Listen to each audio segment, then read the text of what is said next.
Ako nga pala si Jonel Paloyo. Nagsimula po ako sir sa paggugupit sa probinsya. Mga bata. Yun, doon po ako nagsimula maggupit eh. Nung nasa probinsya po kasi nung nagpa-practice pa lang ako, wala naman eh. Minsan binibigyan lang ako pang soft drinks, yun lang. Makapag-practice lang po ako maggupit. Tapos mga kaibigan, nagsimula po ako sa Pumasok na po talaga ako sa barbershop. Sa Cavite po yun, sa Dasma.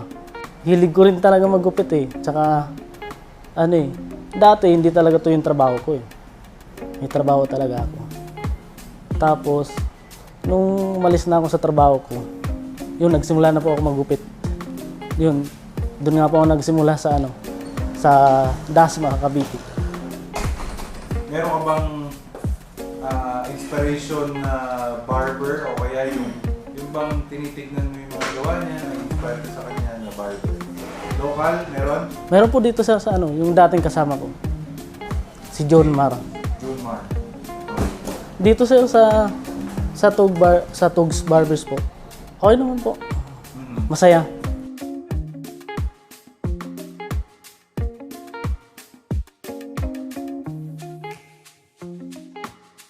Okay naman, sapat naman po sa pamilya.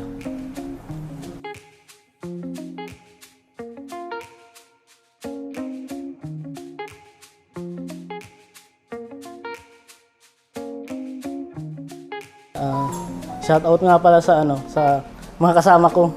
Sila Jeep, Alan, Anthony. Tapos siyempre yung pamilya ko. Asawa ko. Sa bus po namin, shout out nga pala kay Sir Ryan Tan. Tugs Barber.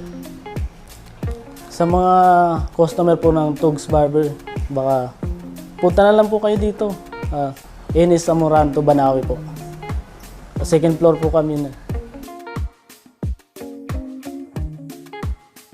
Shoutout nga pala sa mga kasama ko. Tsaka sa boss namin, maraming salamat. Sa asawa ko, sa anak ko, shoutout sa inyo. Thank you.